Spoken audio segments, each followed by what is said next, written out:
রোশনাই ধারাবাহিকে দেখেছিলাম রোশনাই বাড়ি থেকে চলে গেছে। ও মুম্বাই পৌঁছে গেছে।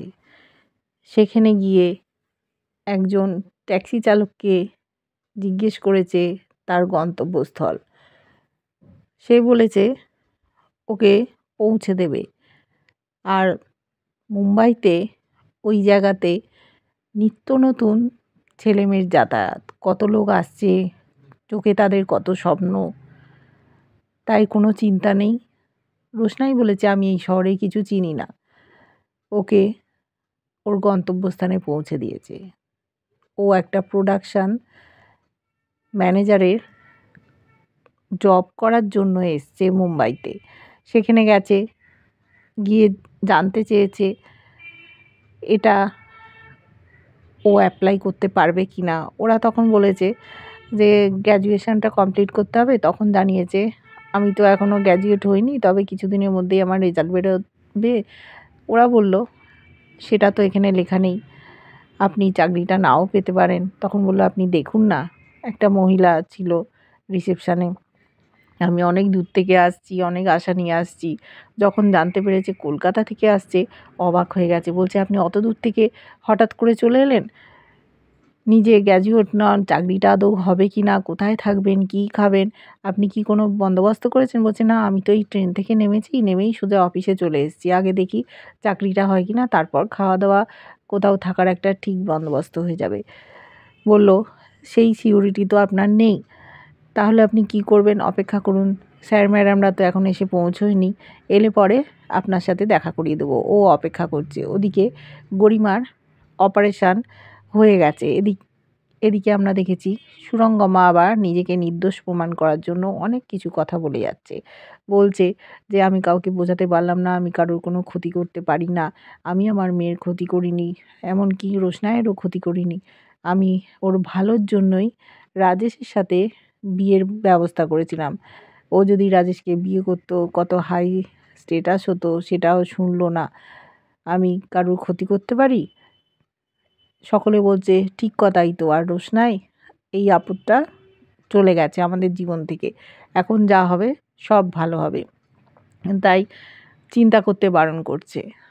সকলেই তো রোশনাইয়ের বিরুদ্ধে। এবার ওর মেয়ের ভালো হবে, ও মুম্বাইতে যাবে, সেখানে একটা অনুষ্ঠান আছে। সুরঙ্গমা বলছে আমার সব স্টুডেন্টরা নাম দিয়েছে, ও যদি নাচ করতে না পারে, ওর থেকে তো ভালো পারফর্মার কেউ নেই, তাহলে ওর মনটা ভেঙে যাবে, কি হবে বুঝতে পারছি না। তখন আরণ্যক গেছে দেখতে গরিমাকে, অপারেশন হয়ে গেছে, পৌঁছে গেছে।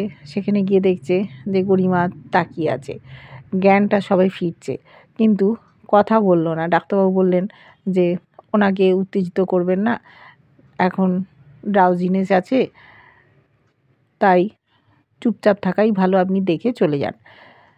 গরিমার বাবা বলল এই আলোচনাগুলো শেষ হবে না, চলতেই থাকবে, বরং আমরা মেয়েটাকে একবার দেখে আসি। এই বলে সকলে উঠে চলে গেল গরিমাকে দেখার জন্য। ওদিকে বাড়িতে বাড়ির গৃহকর্ত্রী গৃহকর্তা দুজনে বসে আছে, তাদের বড় বউকে চা দিতে বলেছে, চা দিয়েছে। তখন বলেছে যে মা, গরিমা আগের থেকে ভালো আছে, অপারেশান হয়ে গেছে। বলছে যাক বাবা, আমরা নিশ্চিন্ত হলাম, গরিমা যে আস্তে আস্তে সুস্থ হয়ে উঠছে, এবার ওদের বিয়েটা হয়ে গেলে আমরা সুখে থাকবো। ডেকেছে ছোটুকে। ছোটু বলছে মা, বাবা তোমরা কি ডেকেছো? বললো হ্যাঁ, তোমার সাথে কথা আছে, এখন তো আমাদের কোনো চিন্তা নেই, গরিমা ভালো হয়ে গেছে, এখন অনেক হালকা লাগছে, আমরা সকলে ভালো থাকবো এবার থেকে। বলছে দেখো মা, তোমরা হয়তো ভালো আছো, কিন্তু আমি ভালো নেই, আমার মনটা ভালো নেই। একটা নিরীহ মেয়ে রোশনাই, সে বাড়ি ছেড়ে চলে গেছে, তোমাদের কারোর কিছু মনে হচ্ছে না, ও কোথায় গেল, কি করলো, কিছুই জানতে পারছি না, ফোন করছি ধরছে না। আরণ্যকও অনেকবার ফোন করেছিল, কিন্তু ফোন ধরেনি। একবার রিং হয়েছিল, তখন ও ট্যাক্সিতে ছিল, ফোনটাকেও কেটে দিয়েছে। ও আর কোনো রকম সম্পর্ক রাখতে চায় না। আরণ্যক ভাবলো ও তুমি ফোনটা কেটে দিলে, যোগাযোগ করতে চাও না।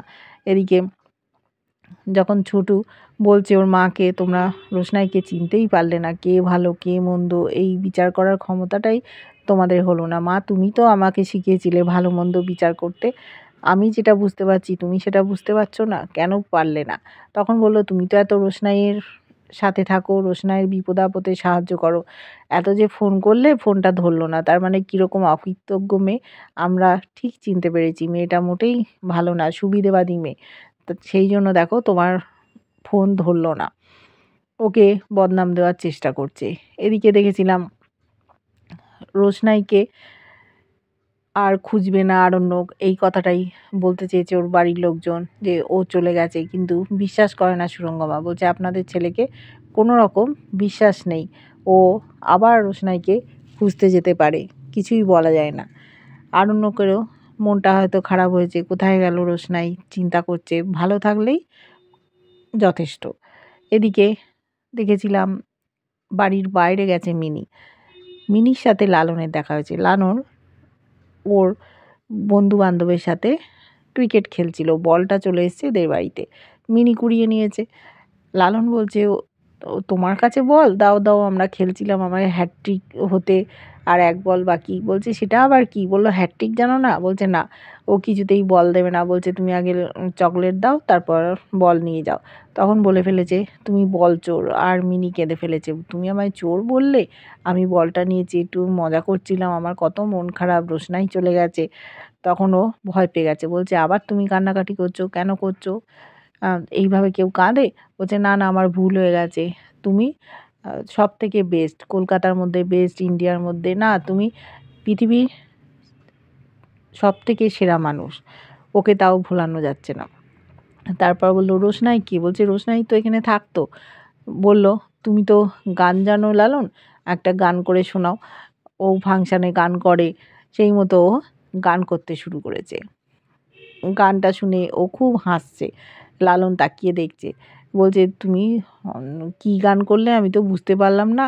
বলছে আমার গান তুমি বুঝলে না? বলছে না, এত ফাস্ট গান আমি কি করে বুঝবো, তুমি আমায় এই গানটা শিখিয়ে দিও তো, আমি রোশনাইকে গানটা করে দেখাবো, ও নাচ করবে। হাসাহাসি হলো।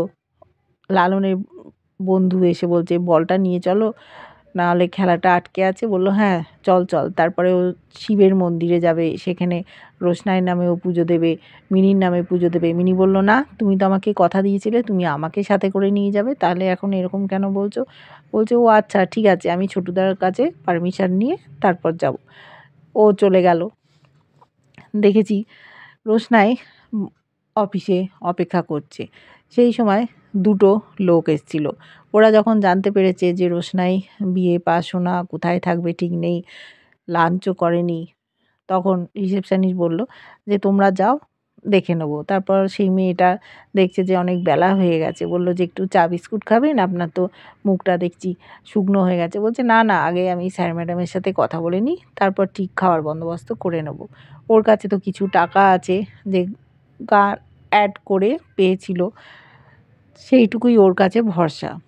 তারপরে মেয়েটা এসে বলছে আপনার ভাগ্য ভালো, স্যার ম্যাডামরা এসে গেছেন, আপনার সাথে কথা বলতে চান। বলছে ও তাই নাকি? ওর ব্যাগটা নিয়ে যাচ্ছিলো। বললো না ব্যাগটা থাক, নিয়ে যেতে হবে না, আপনি চলুন। নিয়ে গেছে। তখন দেখেছি একজন ম্যাডাম আর দুজন স্যার বসে আছে।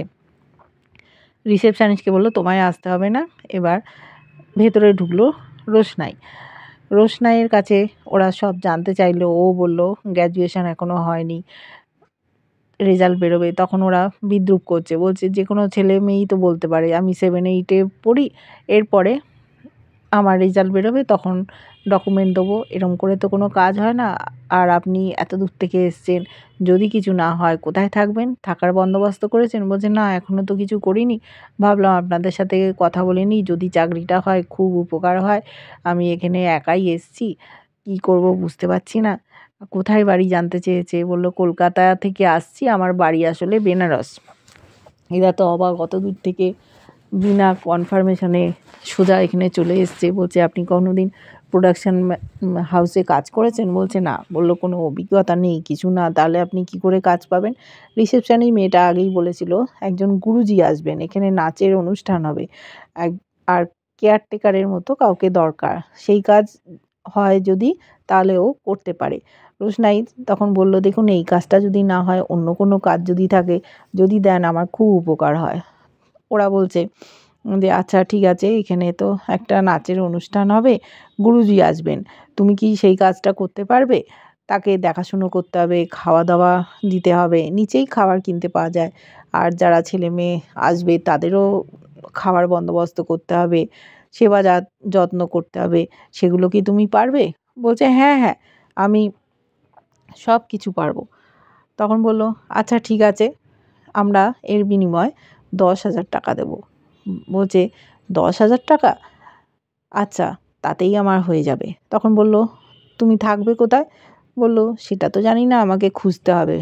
তখন ওরা জানাচ্ছে যে এই টাকাতে তুমি কিছুতেই ম্যানেজ করতে পারবে না, মুম্বাই শহর, এখানে অনেক খরচাপাতি লাগে, থাকা খাওয়া মিলে এই টাকায় কিছুতেই হবে না।